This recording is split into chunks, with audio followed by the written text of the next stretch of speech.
Welcome to Tell Me Your Story, New Paradigms for a New World. I'm Richard Dugan. And no, today I am not your host.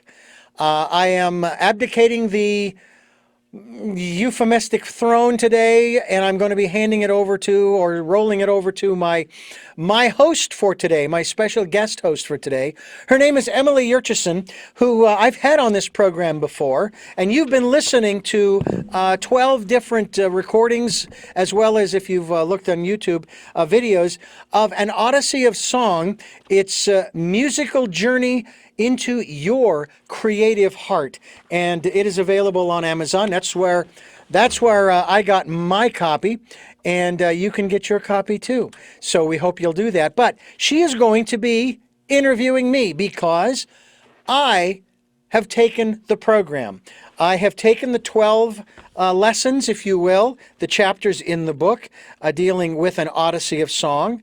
I have written my own song, which you will have an opportunity to hear at the end of this program. You'll even be able to watch the video. Yes, I will be making a lot of firsts here on this particular program, Emily. I will actually be making my version of a music video. It may not be up on MTV anytime soon, who knows, but I'm going to do it anyway and have some fun with it as well. And Emily, first of all, thank you so much for being here on the program, and thank you for taking over the hosting duties for the program for today. It is so my pleasure to be here, Richard. I am so grateful to be with you. It has been such an incredible adventure with you on the Odyssey of Song. And what I love about the Odyssey of Song is it always is an adventure. You never know where it's going to take you. And so it's been such a magical and musical journey with you. And so today I would like the opportunity to ask you some questions about your journey, your Odyssey. And I agreed some months ago to do just that. We actually, I think, did we not start this in like July? Combination of recording the videos. You recorded the little 3 to 5, 7-minute videos, adding a song from your repertoire, describing each of the chapters. And then we would put that together in a video format, and I would put some images and so forth in there as the song played and all that good stuff, and an intro and an outro, and then you will have those posted up on your YouTube channel for people who will be able to learn more about what an Odyssey of Song is all about. Absolutely. Yes. And one of the things that the Odyssey of Song does is it bridges Jungian psychology with music. And so there is an interplay, and what I do, and this is through my own experience, this is why it was so wonderful to be able to display those 12 weeks, because that is how song came through me. It was through an archetypal portal, and I'm a huge fan of Joseph Campbell, and so he taught me about the hero's journey. And I realized that the beginning of the hero's journey is you start out as a victim to your circumstances, and there is a desire in you to grow and expand and to become more empowered. So what I would love you to do is to go back to the beginning, and I talked about the birth of your song, and I talked about getting in touch with what I call your dream keeper or your own creative child. So I'd like you to go back, and I'd like you to think about and go back to those intentions that you've set. And can you share a little bit about that beginning experience? What was going through your mind? What were you interested in doing from the very beginning with this journey? Well, I will tell you that remembering the exact intentions, I guess the one was that I wanted to get to know myself better. I wanted to also get to a place where I felt more comfortable expressing myself musically. Verbally is not a problem, obviously, but musically, not so much. And then adding another element of personal aspect to it is writing a song from, shall we say, from my heart, from my mind, from my soul, from my experiences, which in one sense, isn't a problem because I'm always sharing my experiences on my program. I have to be careful sometimes not to share too much of somebody else's experiences because I'm an observer of their experiences. I didn't experience them, so it's not really fair for me or anybody else to do that for someone and so forth. And when I started down this road back in early July, I thought, well, this will be fascinating. This will be fun. And then certain things started happening in my life that led me to making certain decisions that I did not think, even at the time I made them, that I really could make or should make. But I made them.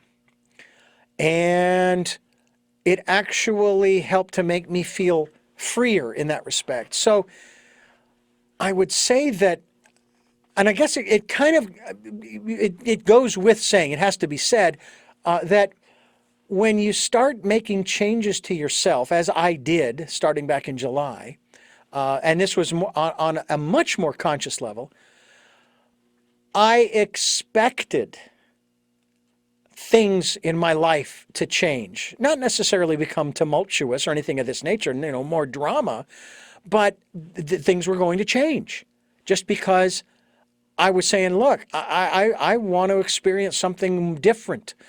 And it kind of goes to what I've quoted so many times on this program, Einstein's definition of insanity. And it's like, okay, I want to break that cycle. Enough already. So let's see what happens. And I've even reached a point where, however these respective situations unfold, and maybe they resolve, maybe they don't, I'm good with however it turns out, because I suppose in one sense, not much I can do about it. It's going to turn out the way it's going to turn out.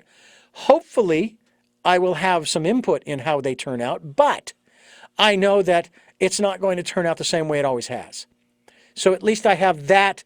That's, if there were to be an expectation, the expectation isn't of a specific outcome. More, the expectation is of it being different than it ever has been. Absolutely. And that is the shift. That is the hero's journey, is that you are vibrationally, and this is why I use music. And I didn't realize it at the time because I wanted to make changes in my life at the time when this work came to me. But when I was in my logical mind, and I remember telling you about this before, that I would get stuck. I would get up to a certain point.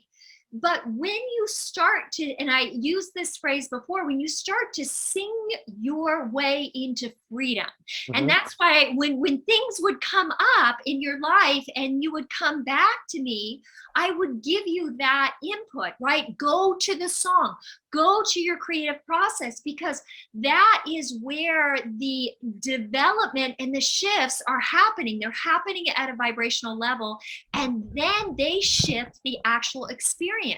And like you said, it's not always that it just instantly gets better, but changing the trajectory. And what you do is you become more empowered. You give more voice to the higher part within your being, your higher self, and you begin to listen to that more.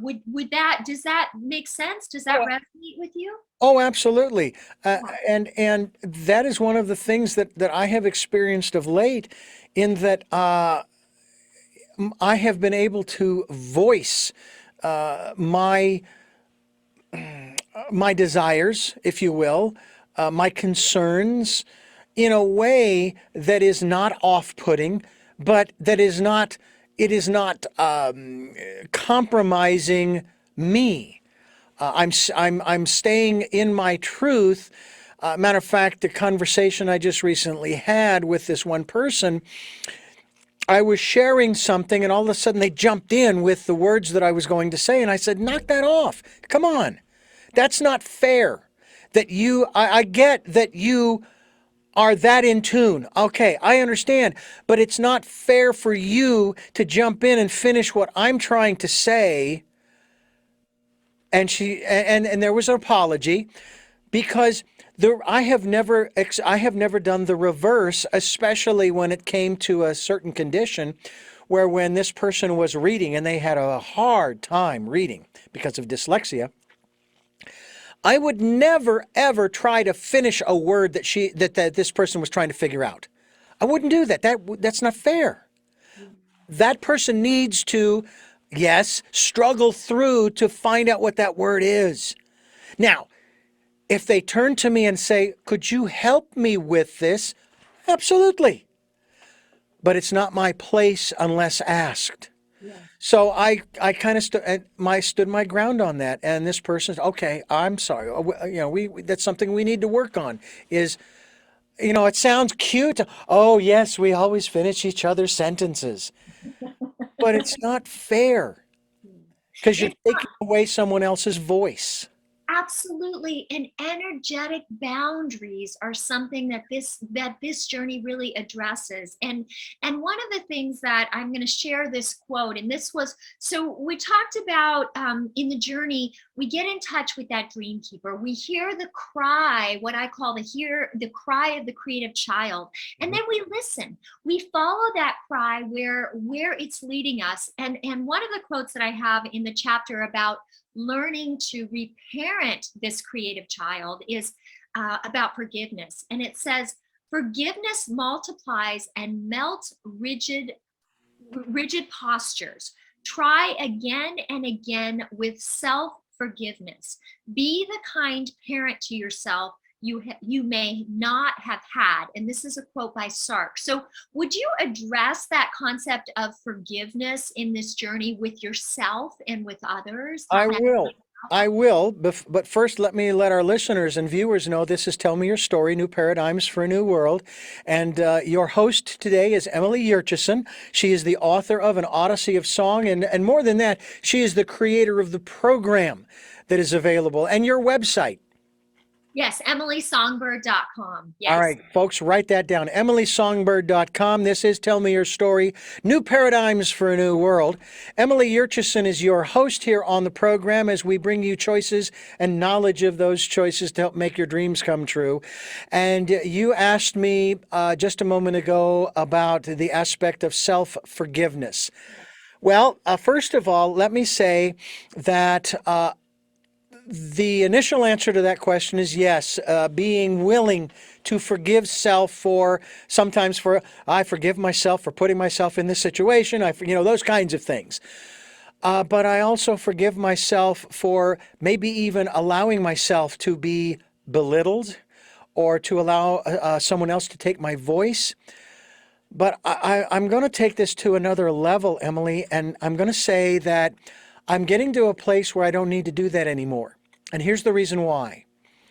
I was challenged not long ago in regards to, and this was the phrase that was used, my mistakes. And where this came from, I can only imagine. I said, I have never made a mistake in my life. Now, most people right now, are you what? How arrogant of you, egotistical, narcissist. No, you're misunderstanding. It isn't about making mistakes, doing it right, doing it wrong. It's about learning, period. And if you are learning from the experiences that you are having, what is there to forgive? If you're learning, now, you could say if you're not learning, you forgive yourself for not learning, okay. But the point isn't about taking on guilt and shame and so forth in certain instances. It's about understanding that this is a school. Isn't that what we do in school? We're there to learn. Yeah, I know there's pass, fail, there are grades and all of that stuff. But in the final analysis, what did you learn today, kid? Isn't that what's asked at the dinner table? So that's kind of where I am today, in that I have been learning, and I'll tell you, in just the last few months, I have been learning an immense amount. Yeah. Well, I'm so glad that you put it in that way, because I do think that when we get stuck with learning, that's where shame, guilt, pain, all that kind of stuff bogs us down. And so when we can move that emotion and that energy through us, and we can acknowledge, oh, that hurt, or that might have hurt somebody else, right? And so however we address that learning, but that we keep moving and we keep evolving and we keep growing. And the same thing happens in music, right? So I've been teaching music to families and the child and everybody that I say for many, many years. I just had a student today who was talking, we were trying to learn the song Blackbird, and he's like, it just gets scrambled up in my brain. And before, he would get really upset with himself, and he would, he'd stop breathing, and he would be like, oh, just like, and now he has this dialogue in his head that is so much more gentle and compassionate, and recognizing that, oh, he's going through this process and he's learning. And one of the things I know you said about this program and the experience is that you have learned to become the observer of your experiences. So can you address that a little bit more about what that was like for you, becoming more of the observer? Yeah, and sometimes it's harder to be the observer than it is at other times, especially if you are in a relationship that is near and dear to you, that's close to you and so forth. It's almost the concept of not being able to see the forest for the trees. And you have to work hard, I did, to consciously disconnect yourself temporarily from that relationship on a personal level in order to be able to step back. And this sort of goes to one of the analogies that we use on the program about this event going on inside of a circle, and you walk around the circle to get different perspectives. And that's literally what the observer needs to do. I think the other part of it also is when you are the observer, you do not pass judgment on those who are in the event that they are experiencing. They are going through the same things you are going through. As I've said, we all experience the same emotions. That's what makes us the same. It's the experiences, the stories that make us different, that make us unique. So I have been working really hard to stay in that observer mode more often so as to better understand where that person is coming from more of a more objective or less subjective perspective. And again, not casting shame. This person, they're doing that which they're doing because of the stuff they're dealing with, the quote unquote, their baggage, as I am doing what I'm doing. And there is no judgment there. Yes. It's just experience. It takes away the dualism that I struggled with for a number of years, and have finally come to that realization that it is what it is. It's the universe is spinning around and doing its thing. There's no judgment there. It's just being what the universe is being, at the micro and the macro level. Yes. And so this process helps us. It takes you on that individuation process where we get to look at these different aspects, characters, archetypes, if you will, of ourself, and to entertain and engage with them, and then put them back together again, like Humpty Dumpty, right? Yeah. Fell off the wall, we Yeah. put them back together again. So we worked with the perfectionist, we work with the critic, which is releasing the judgment, giving yourself permission to allow that energy to flow. And I think that is something that I'm recognizing in relationship with myself, with my own creativity, and also in relationship with others. That if I get out of my own way, in the sense that if my ego takes a back seat, then the creative flow of my life, then I become a vessel for that energy to move through me, and I'm not judging it, and there's not time for others to judge it, because the universe is aligning you with the people and the experiences that are, and you're becoming more empowered to really align that inner and that outer voice. Yeah. Does that resonate? Yeah, absolutely. And when I sit and am prompted, I get these impressions from my inner voice, if you will, the still small voice that we talk about on the program. Um, it can become challenging because the mind wants to kind of run the show. And from my perspective, I want to more make the mind a part of the team, okay, rather than controlling the show. The still small voice is also a part of the team. And so I kind of put it this way. I don't actually say this to my mind, but the concept is there. Okay, mind, I need 5, 10, 15, 20 minutes, whatever. I need to go within, and I need to listen to the still small voice. Now, I understand your level of importance in my life. I need you. Okay? But I also need a little downtime from time to time. So let me have the downtime. Let me spend that time in that quiet, peaceful, calm place, listening to the still small voice for whatever impressions it is going to give to me. And then I will come back to you with those impressions, and then we will formulate, okay, in a manner of speaking, our plan for the day, kind of stuff. Yes. And I think that because a lot of people, they almost want to make the mind, you hear the phrase, the monkey mind. Well, it's kind of denigrating, in one sense, it really is. Yeah. I often think about the word, for example, the word tolerance. I hear that a lot. We need to be tolerant of one another. But in the word used to be tolerant of someone, I'm going to tolerate your long hair.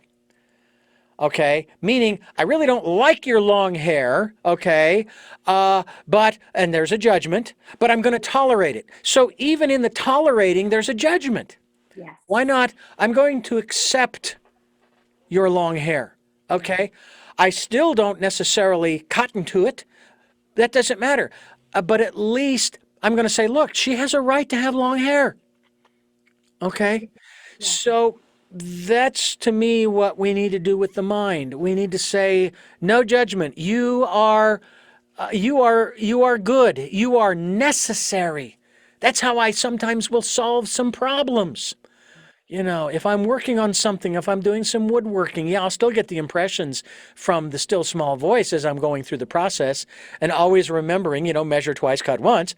But I bring the mind as well as the emotions into the huddle Yes. and I say, like let's work together.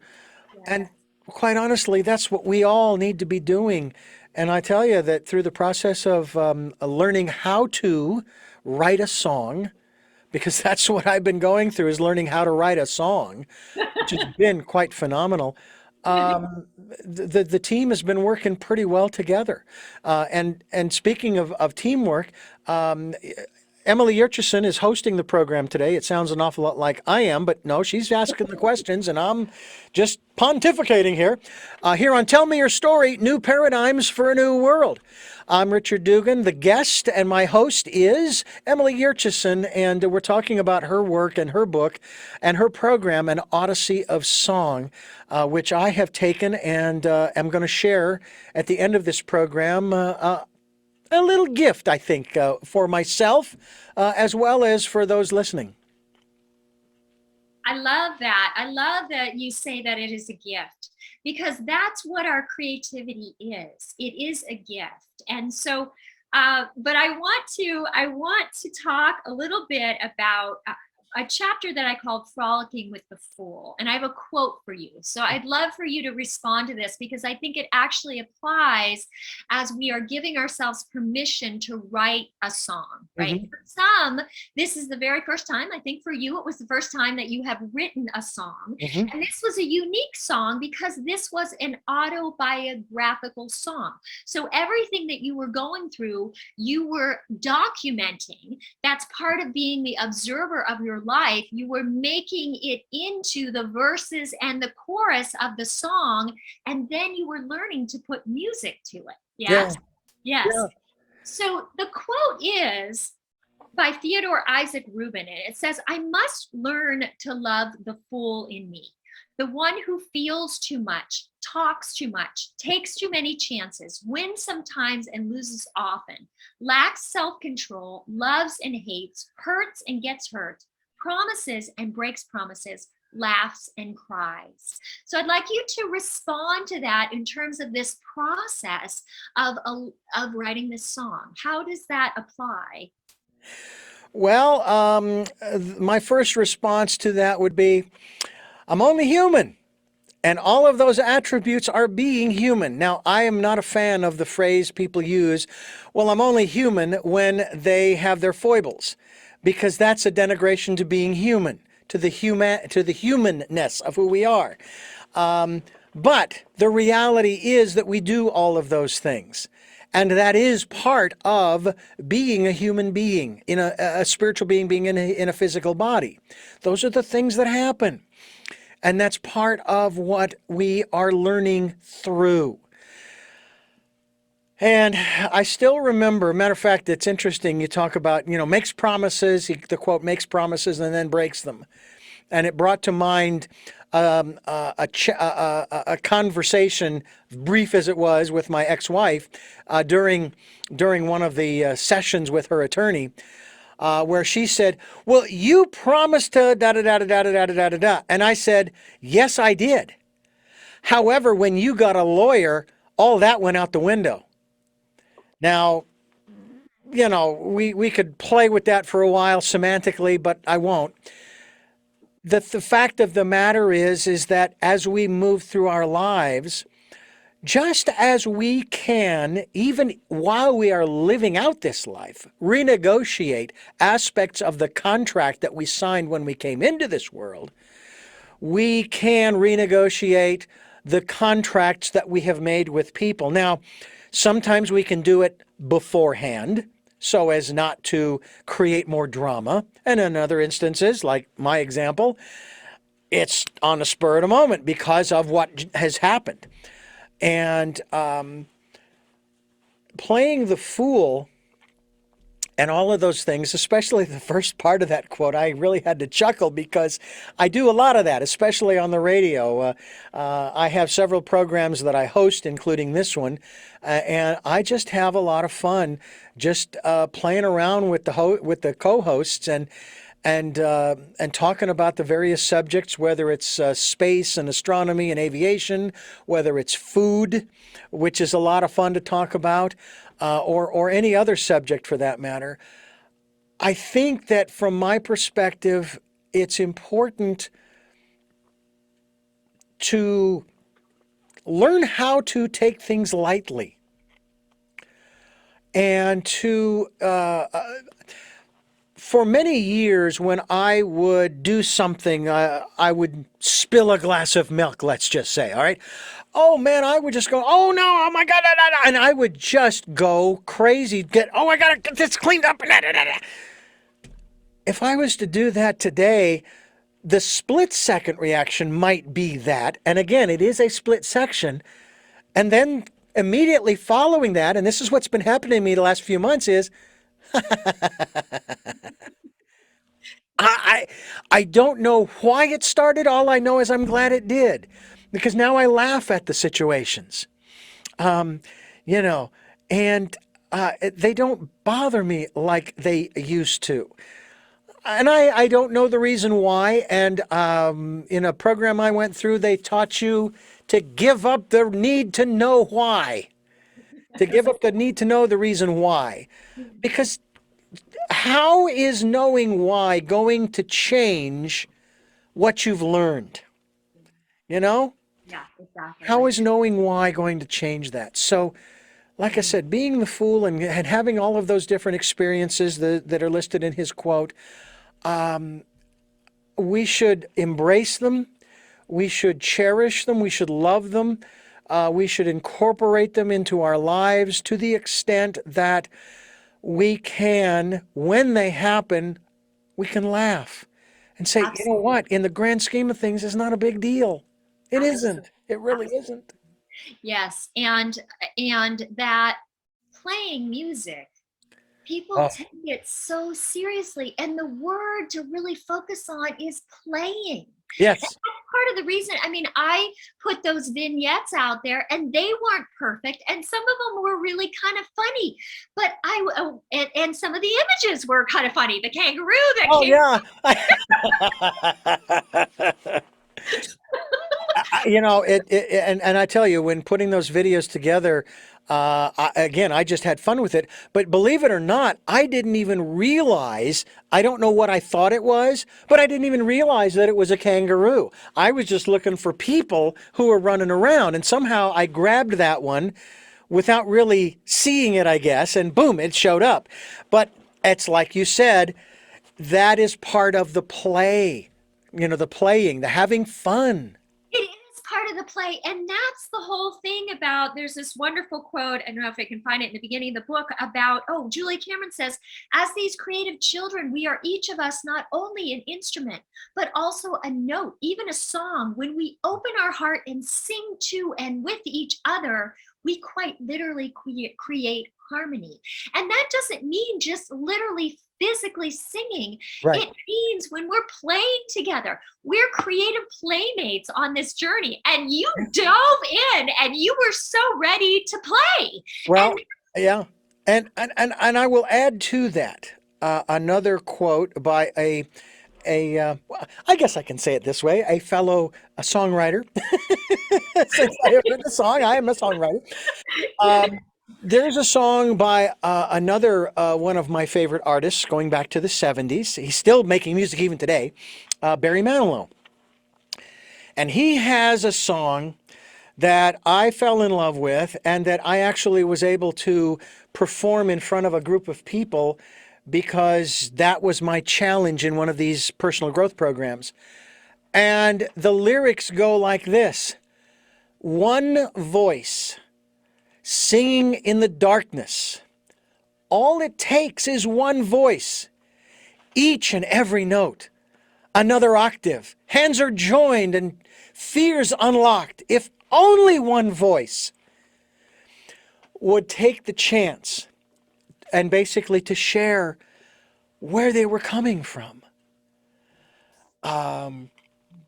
And he did that entire song with multiple layers.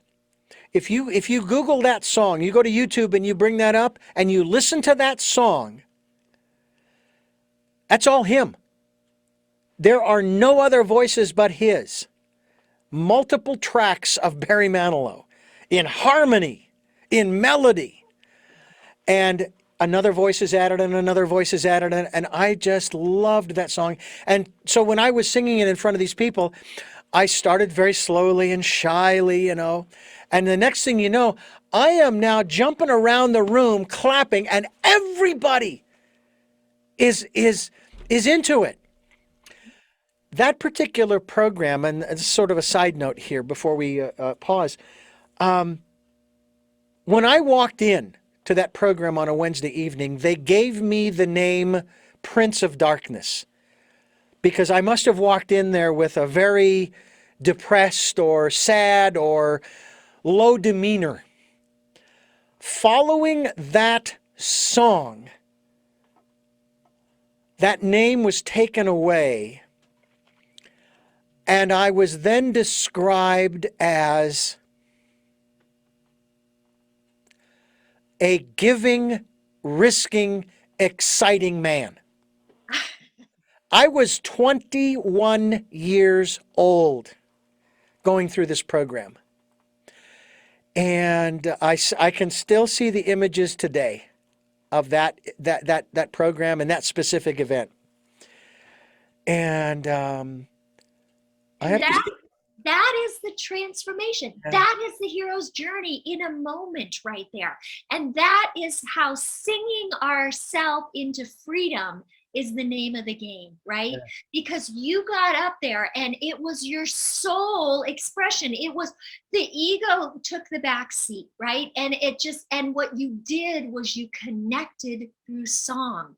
And do you know how hard my mind fought at the beginning before I started singing?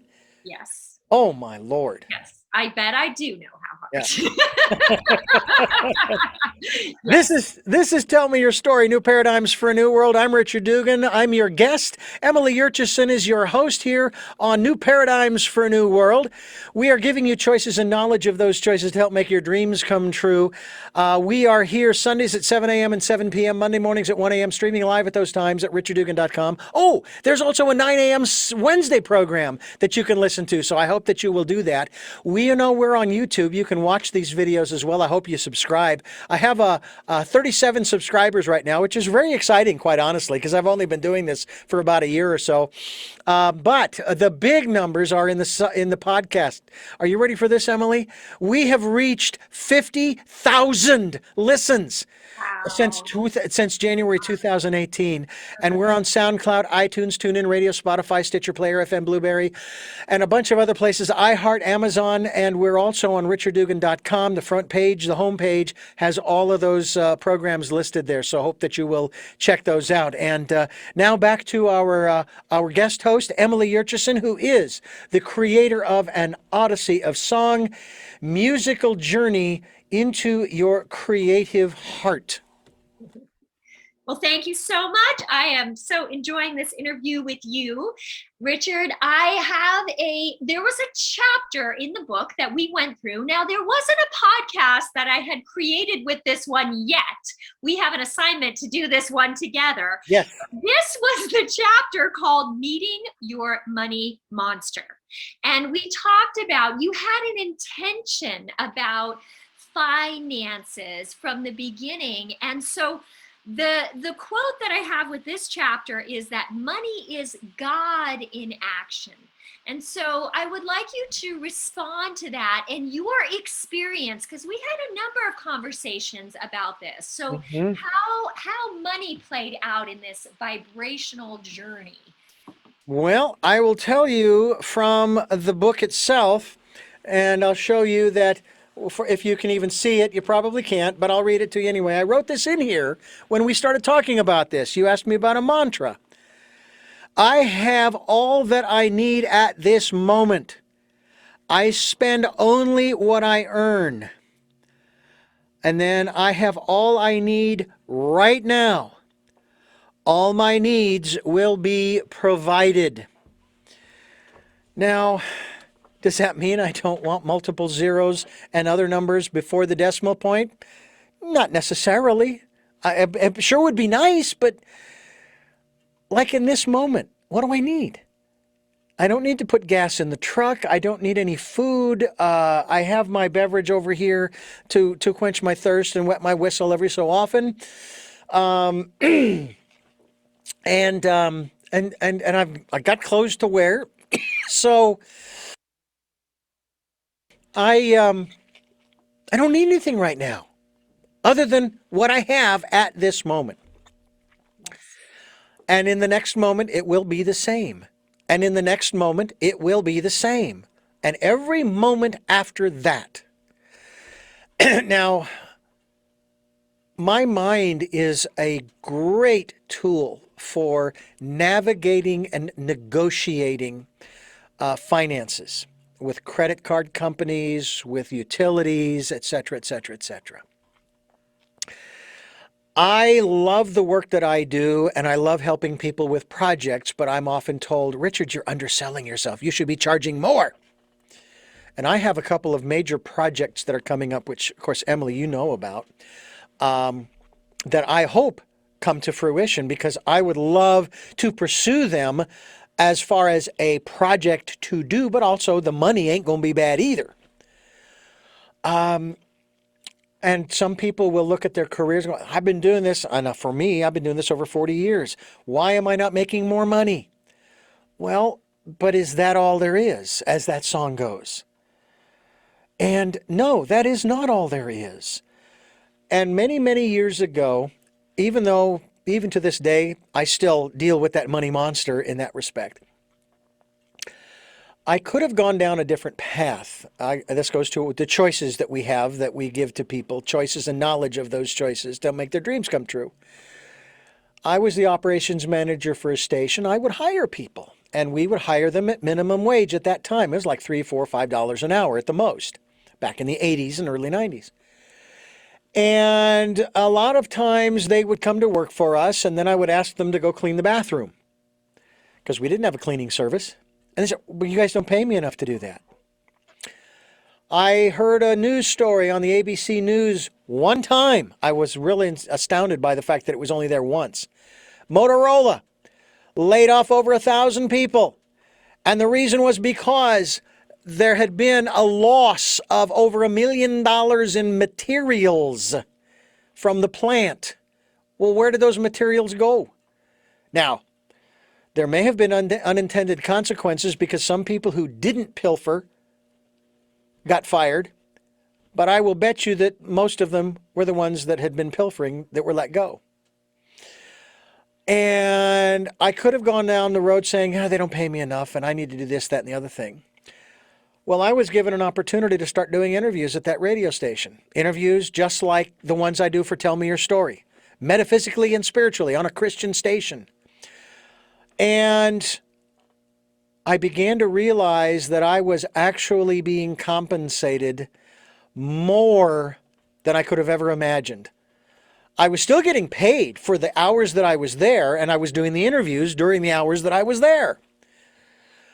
And I was getting the connection, the contact, the relationship, the materials, CDs and books and whatever other materials were sent. And I began to realize that you do not always get the compensation in the form you think you should. It ought to be in my paycheck. Why isn't it in my paycheck? And there's a law of the universe that I have come across that is immutable, it is indestructible, and it is inescapable. We hear this at Christmas time. Oh, you shouldn't have. No, I can't accept this. If there's going to be a receiver, there has to be a giver. And the converse is also true. If there's going to be a giver, a receiver, there must be a giver. The universe abhors, or I should rephrase that, there is always an exchange, and the universe will see to it. Always. Some people may call it karma, law of attraction.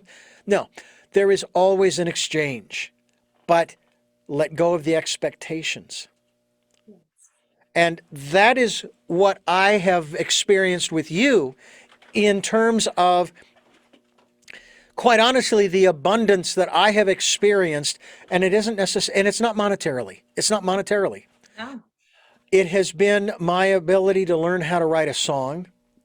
I was stunned in one sense, but in a way not surprised because I remembered enough of it to be able to start writing down the notes, which you were rather amazed at. Oh my gosh, he knows where the notes go. Yeah. There are certain other aspects to writing, literally writing on the clefs on the sheet music, like the double dots to repeat a line.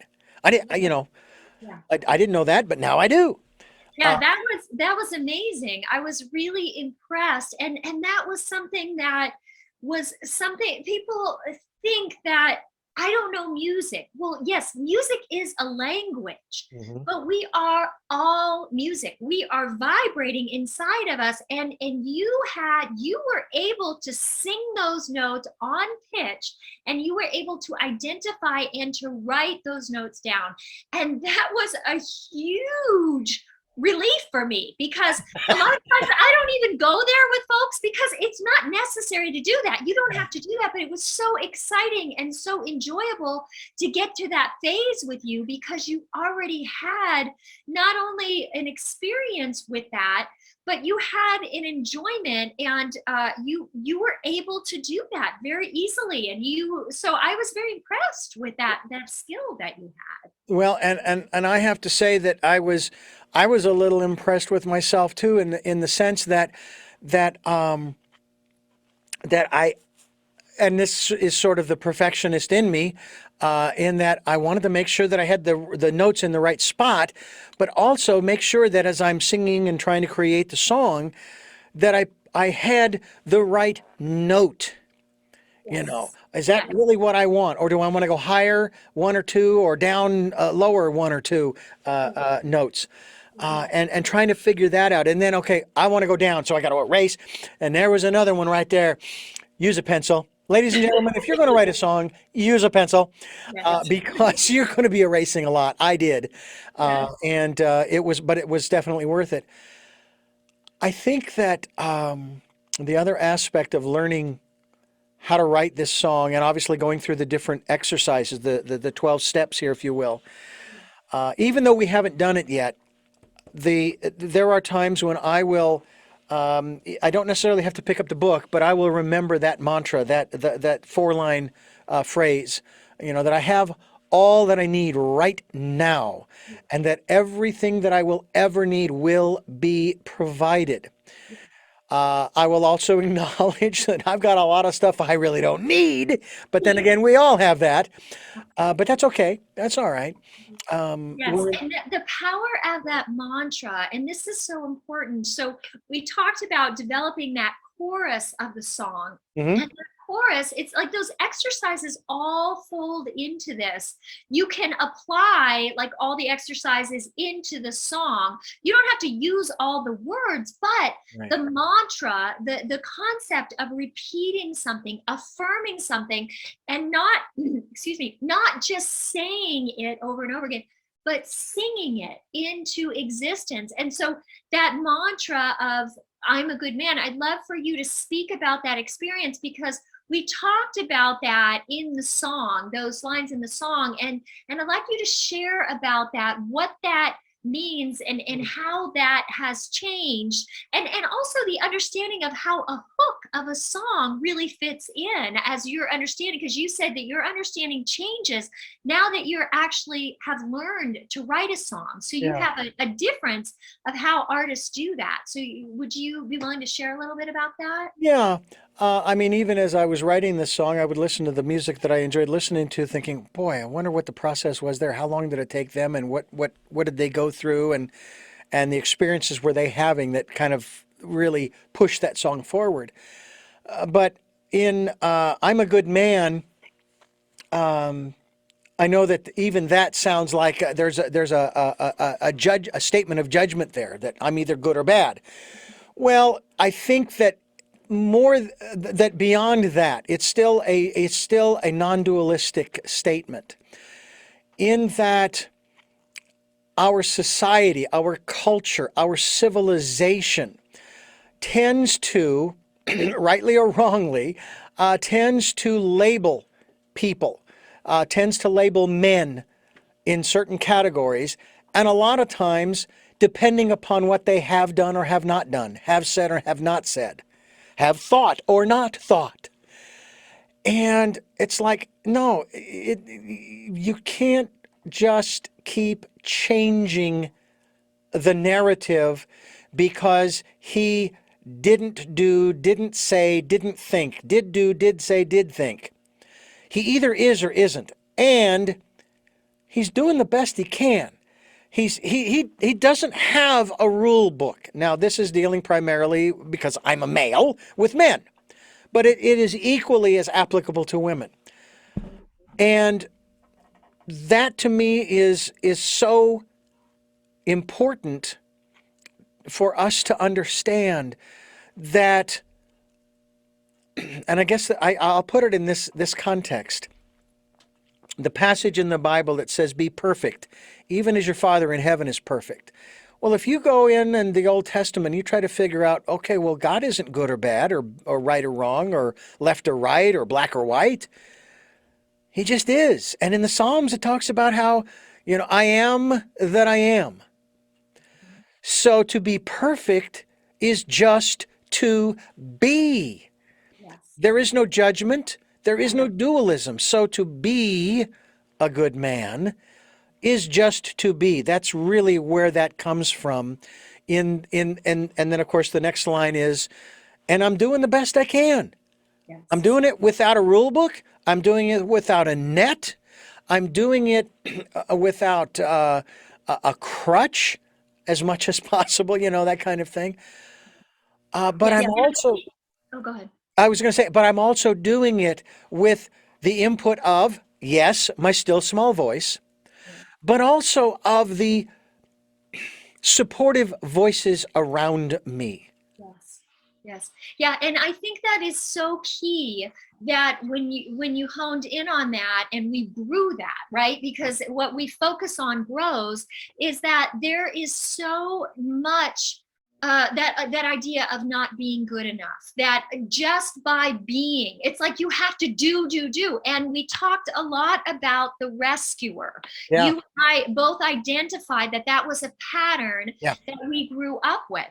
And so, in order to be good, was conditional on what you did, as opposed to inherently have the goodness of the essence of who you are is good. Like for me, every time I forget, because I do, my mind wants to go back to conditioning that I was taught, trying to be the nice girl, trying to do the right thing, trying to be the good music teacher, right? All that kind of stuff. But there is a deeper place within me that reminds me of the love of who I am. So many of my songs go back to the love of who I am. And love is neither, I mean, it just is, but it infuses everything in everyone. And I think that sense of goodness it's a core essence. It's like that Thomas Hobbes things, like, believing that, are we here, as what is our essence? What is our core? And if we believe that it is goodness, that it is love at our core, if we're rotten at our core, well, what can we do about that, right? But if we have goodness at our essential core, then what we can do is we can peel off those layers and we can look at our shadow, which is where the creativity is housed. So we have to go there. We have to go into those shadows. And from my experiences, you can't get to that knowing of goodness without negotiating those spiders in the closet, without negotiating those shadows. So how do you feel about that? Yeah, no, that's true. The shadow side is part of what makes us who we are. Regrets are irrelevant. Regrets are like trying to pull a particular thread out of the tapestry of your life. You are no longer the person that you are if you pull that thread out. Now, the plus side is you can't. You can't pull it out. So what are you going to do? Well, I'm going to accept that it's there, and then I'm going to try to figure out how I can reweave it into the tapestry so that the tapestry is better than it was, maybe better than it was before, but at least looks better. And that's really, I think, what we're trying to do is to sort of not so much tie off the loose ends as reweave the loose ends into our life's tapestry, because regretting something that you did years ago isn't going to help. It doesn't change the fact that you already did it, and you can't go back and change it. And even if you could, like I said, if you were to go back, and this gets into a whole science fiction kind of thing, because even if you did go back and you changed it, and then you go back to the present day isn't going to be what you left because you changed the past. The old, what is it, the old butterfly effect? Yes, yes. So we have to start the process, and I share this on the program many times about going within and getting to know self, including the shadow side. I know I don't like saying the dark side. It's Yeah. the shadow side. It's nothing more than the side of you that is basically blocking the light, which creates a shadow. That's all it's doing. So Yes. Start to get in touch with the shadow side of who you are and understand those experiences you had, and then learn from them. Don't judge them. And again, easier said than done. Learn from them, and then maybe you will be able to move beyond the trauma. You can release that energy, the traumatic energy that's been holding you back from doing the things that you would like to do, like, oh, I don't know, writing a song. Absolutely, absolutely. Yeah, and there's more joy when you talk about holding back that energy. Like, and I can see it in you. And this was something we talked about too, is I talked about opening up that heart space. And so when we are more comfortable in our body and our energy can move through it more freely, our heart fills up more. It literally fills up more. That heals us. Like, it can literally heal our body. But we allow the energy of the sun, which is what we are, to ignite us. And so, like, I'm using this analogy because I've started playing my electric guitar, that I feel like now I'm the electric guitar, because my vibration it's vibrating at a very high level. And that's what we are. But so many people hold themselves back because they hide in the shadows. Yeah. They hide in the closet. They are not willing to speak their truth or sing their truth.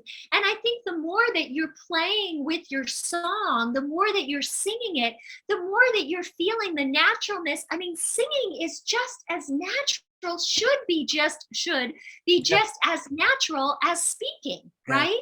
Yeah. And that brings up an interesting point as we get close to the end here, that I hear so many people who are in interviews, and suddenly they get a little verklempt. Oh, I'm so sorry. I'm sorry. I'm sorry. It's like, what? Would you say I'm sorry if you were laughing? Own your tears. It's okay to emote. Hey, when I was sharing a little while ago, I started to get a little teared up myself over a particular experience when I was jumping around a room singing one voice. And I remembered what that was like, and it was like, wow. And all of a sudden I could feel the steam, so to speak, building up inside. But I wasn't going to apologize. Absolutely. Absolutely. Yes. So now, as we're getting to the closing, I have one more quote for you. Mm-hmm. And I would like you to, as you do at the end of your closing, a little similar to that, mm-hmm. is I want you to say, what were 3 lessons that you learned from this experience? So think about 3 lessons, and they can, so as I go through the quote, which, mm-hmm. which talks about the hero's journey, kind of reflecting on that. So it says, a hero ventures forth from the world of common day into a region of supernatural wonders. Fabulous forces are there encountered, and a decisive victory is won. The hero comes back from this mysterious adventure with the power to bestow boons on his fellow man or woman. And this is a quote by Joseph Campbell. So essentially talking, kind of encapsulating it into the hero's journey. So what are 3 lessons that you have learned from your hero's journey? 3 lessons that I have learned from my hero's journey, I will share with you as soon as I share with you, the listener and the viewer, that we are so grateful for your participation in Tell Me Your Story. We hope that you will listen to the programs on the radio, on the podcasts, on the video casts, and also take time during the Decade of Perfect Vision 2020 to get to know yourself, the real you inside. 3 lessons I learned. I will say that it actually goes back to those 3 words they gave me at the end of my singing: giving, risking, and exciting. But I'll put it in the context of what I experienced over this last period of time while I was writing this song and working on your videos. The first one was that I can make the tough decisions for myself, and I am willing to deal with the how do I want to put this? I don't. I want to say, I'm willing to deal with whatever comes next. All right, let me put it that way: non-judgmental, no dualism. Whatever comes, no expectation. That would be the first thing. The second thing would be not only to speak my truth, but also to make sure people hear my voice. Not, hey, go listen to that interview. No, hear my voice. What I am saying is, okay? And I mean what I say, and I say what I mean. There isn't that you do not need a code book to decipher what I'm saying. All right. And if I haven't been clear, then let me say it a different way so you know that I am being clear. Those are the first two. The third would be when I made that decision and I did it, the feeling of freedom and even flight for that matter was absolutely incredible. I felt absolutely terrific in the sense that I was living with the choice I had made, the decision I had made, the move I had made, and that I was good with it. Again, knowing that there was more to come, but I didn't know what, no expectations, and that I was willing to go down that path. Because I could have also made decisions saying, no, I'm not going to go down that path. I'm going to keep going this way, and so forth. So, because I think going back down that path, as I've described it, I think is more important in that respect, because it will, again, it allows me to speak my voice and, so to speak, stand my ground as a person, not just as a man, but as a person. And I think that we all need to learn how to do that. Absolutely. Fantastic.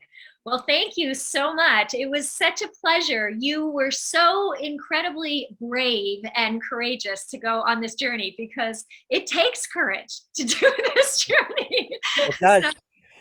It does, especially the way my journey unfolded for me. And I thank you for inviting me on this journey. It was exciting. It was at times there was drama, sure, but that's part of this world and this life. And I'm still alive here today, still standing strong, very excited about the future, still very optimistic, without expectation of what the future holds. I'm optimistic of that. And that kind of goes to what one gentleman said to me when I talked to him about the theory that all of the choices that we have made have brought us where we are, and all of the choices we will make will take us to where we will be in the future. And his response to that was, well, consider this.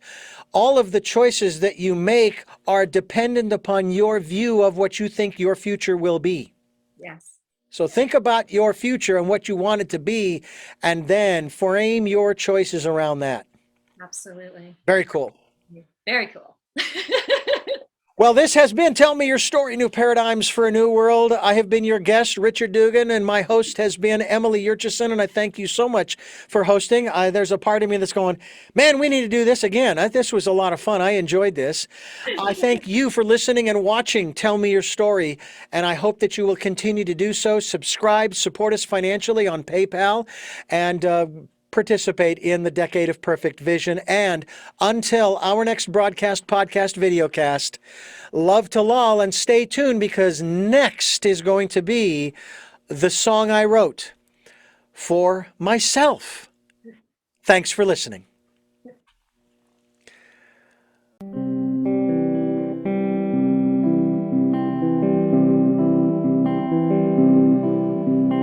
I'm a good man doing the best I can. I'm a good man doing the best I can. Where I'm going is where